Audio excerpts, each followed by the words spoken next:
Sa FB ads kasi ito yung front, di ba?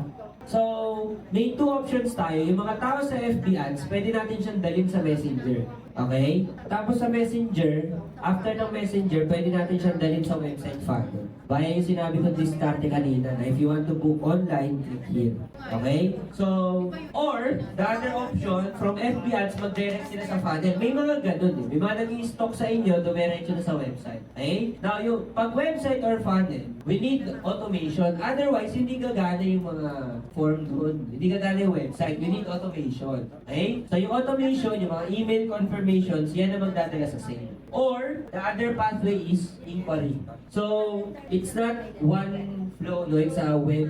It's a net. Pwede silang mag-messenger, pwede silang mag-website funnel. Pag website, kailangan mo ng automation. Okay? So, gagawin lang ang automation pag gumawa ka ng website or funnel. Pag messenger, no need for this. Okay? Parang ultimately, ano natin. Kasi maraming pathway guys eh. From FB ads to say, marami iba't ibang pathways. Pwede magpaligoy-ligoy pa sila. Pwede mag-direct sila dito, pwede mag-direct sila dito, or pwede from FB ads, bumili na sila agad. Pwede. We're trying to catch every possible route para we get to sell as many items as we want. Parang omni-platform, di ba? Gagawa ka nga ng net eh. Lambat nga eh. Uhulihin mo nga sila eh. Kaya gumawa tayo ng website funnel. Now, kung gumawa ka ng website or funnel, either via AI, Go 11, whatever ginawa mo, you need the automation to back it up. You need automation. Otherwise, useless yung website. Pag nag-fill up sila doon, walang nangyayari, di paano pa nag-website? So, kailangan mo ng automation. Ito yung mangyayari pag nag-fill up sila. Sendan sila ng email. So, yung automation, pwedeng mahabang emails yan.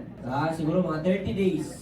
O, anong goal nyo 30 days na email na yan? Again, para bumagsak ka sa sale. O, pwede naman messenger. Sige, hindi nag-inquire, hindi na-convert. O, pasok mo ngayon sa automation kasi nakuha mo yung email. O, pasok mo ngayon sa automation. O, send na ng email. Bakit mo ma-convert? So, you're attacking the same person from different angles. Different marketing strategies. Nakuha? So, yan yung purpose. Ba't natin dinidiscuss yun?